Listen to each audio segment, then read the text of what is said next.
Hey, it's Mazzy, and this is my last record store date. The last record store date, Black Friday for 2021. Now, we'll see what happens next year. I did not get up early in the morning. I did not think I was going to go even the same day on Friday, Good Black Friday, the craziest day of the year. But I found it was not that at all. It was very easy going. I was wrapped up on Thanksgiving Day and Black Friday watching parts 1 and 2 of the Beatles Get Back. I don't think I'm going to do a specific video on that, but it's a fantastic documentary. It gets really,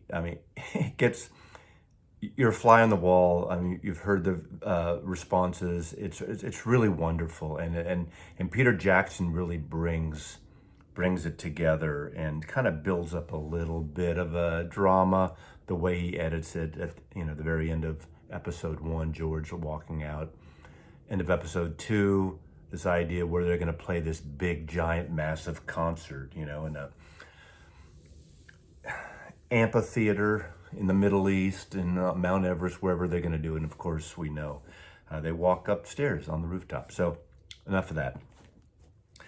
So I had to go do some errands, 1 or 2 in the afternoon on Friday. So I went to 2 record stores, Zion's Gate, which is a bit of a shit show sometimes, heavily, a lot of punk, a lot of metal, a lot of reggae, a lot of dub.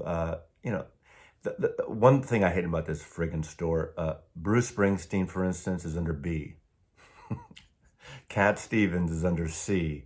I mean, they listed under the first name. Really? Come on, give me a break. And everything is so tight. However, they have a lot of record store day releases. They seem to be on the higher side where they're pricing somewhat. But I always find things there. So I went to that into Silver Platters in the Soto District of Seattle and got everything I wanted except one item, which is shipped late, at least to the Seattle area. That's the Chris Isaak Sun Session. I have the CD. They have a new cover. It's I'm not sure if it's the exact same running order, but I found a copy this morning at normal price. So that's going to be shipped to me. But I understand some areas got that Chris Isaak. He's got that retro sound. You know his voice, very Roy Orbison-like. And I love that record that he recorded. It came out, 3-4 years ago, the CD. And now it's on vinyl, and I'm looking forward to that. So I'll go through these. I don't usually buy 12-inch singles, but I bought this Joe Strummer thing. A combination, I love Joe Strummer. This is a 12-inch single from the classic album Global A Go-Go with the Mescaleros. And it is 2 songs, Johnny Appleseed.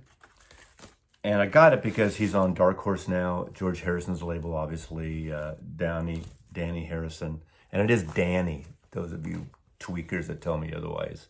Not Donnie, it's Danny. But anyway, but just spelled differently. And of course, there's the Beatle connection. Everything has a Beatle connection. So I decided, I'm going to go with it. Pretty in Pink, isn't she? So I got that for that. Now, you've seen, if you've been watching these collection of Record Store Day videos over the last 24 hours, you've seen a lot of this stuff. The, quote, bootleg Hendrix concert in Paris, 1967. I pretty much get all the Hendrix Estate Experience records. I love Jimi Hendrix, and the quality is good, not fantastic, but a great performance, and totally worth having. And of course, this is on a nice deep blue. Ooh, I love that. Almost not even cobalt. Slight swirl with some black in it. Now, being the San Franciscan I am, Big Brother Holding Company, 1967, Monterey. This is the first time, I believe, the entire performance, both performances, have been released, at least on vinyl. This emulates the Who record that came out last year, I believe, the Who performance at Monterey. So I love this.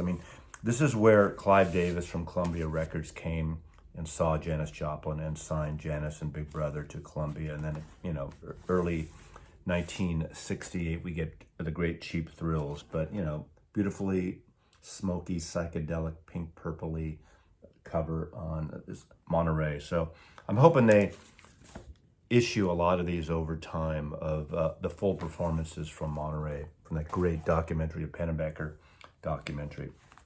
Little Feat, I haven't listened to this one yet.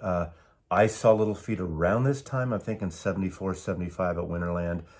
One of the great bands. Obviously their live album, their double live album, Waiting for Columbus, is a masterpiece, one of the great rock live albums of the 70s and of any decade.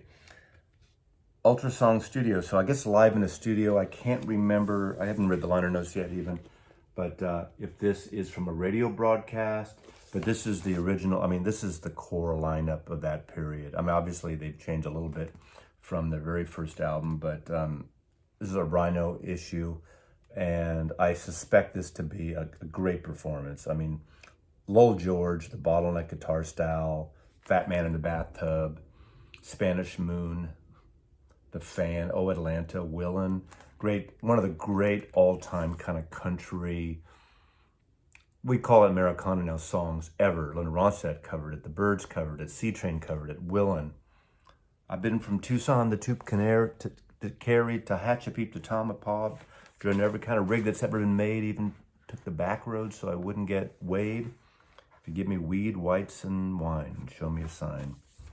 Dusty Springfield. I've been playing a lot of Dusty lately because I got some original mono Phillips records and some UK pressings as well from the Coleman collection. My buddy was a huge fan of this great blue-eyed soul singer from the UK. Wishing and Hoping, Son of a Preacher Man. This is the mono single versions, the A and B sides, as I recall, on Real Gone Music through Atlantic Records. So I have a lot of this stuff already. Why did I get this? I think because I've been in a dusty mood lately, but fantastic set.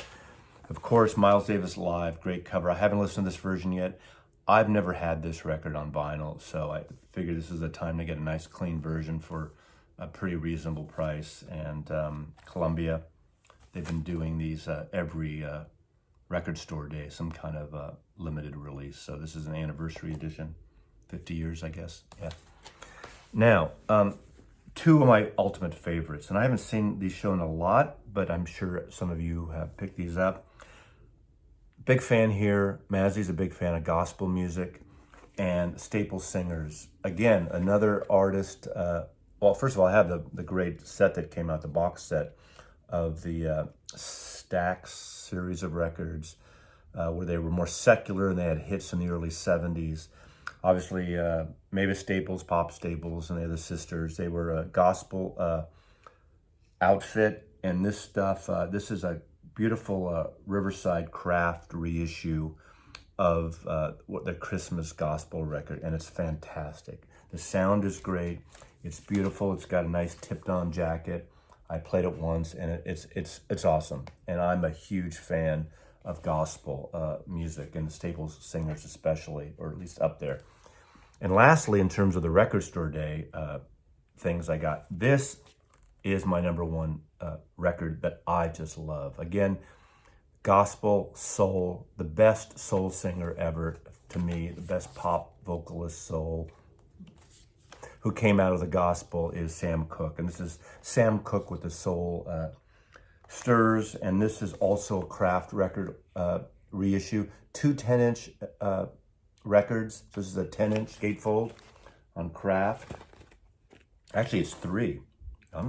Three 10-inchers. Yeah, some people will say, well, I could have put it on two LPs. Whatever.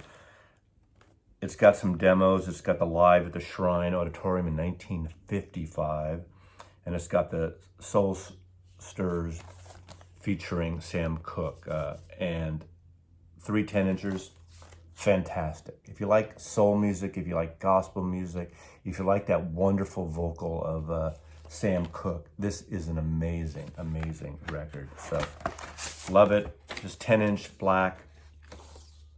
Beautiful. Specialty label. Repro. Again, for my buck, this is my most enjoyable so far of this record store day. The last record store day. The last record store day, Black Friday of 2021. This one. Two other records that are non-record store day that I just got. Joni Mitchell live at Carnegie Hall as part of the new archive series, and this just came out recently. This was a copy directly from her archive, from her website. Beautiful, clean white vinyl. I just love that. Carnegie Hall 1969 performance, a really beautiful record. And this is a 5-sided record, so she has really a great collection. These records are packaged beautifully. Great art direction, great design and pressing, and I'm pretty much all in on the archive series, although I'm not getting the box sets of the actual albums because I have originals. I think they sound fabulous, original Reprise records, and then Asylum, and then Geffen even. I just love this. Big Joni Mitchell fan here. So that. And last but not least, this is something I didn't even know was coming out, and this gobsmacked me. The Bakersfield Sound, Buck Owens. This is his first album. This is a Sundazed reissue, all analog, cut by Kevin Gray, and it's like a $22 record or something in most places, give or take. I do have a Capitol reissue. This sounds better, but that sounds pretty good, so I'm giving that to a friend. But this is a wonderful, if you like cowboy music, if you like the Bakersfield Sound, if you don't know what that is, it was one of the major country sounds in the 60s. Obviously, Buck Owens and Merle Haggard. Again, all analog, cut by Kevin Gray. Fantastic sounding record. Country ballads by one of America's top singers. I believe it's his first album. I think it is. Buck Owens. Really, really, really great record. So that's my last record store day. More to follow. Not record store day, but more things to follow. Thanks for watching. Have a happy, happy holiday. Subscribe if you haven't, and I really appreciate the support. And thank you again. Mazzy loves you, and Buck, and Joni, and Janice, and Jimmy, and the Staples, and everyone else here. Sam Cooke too. Take care.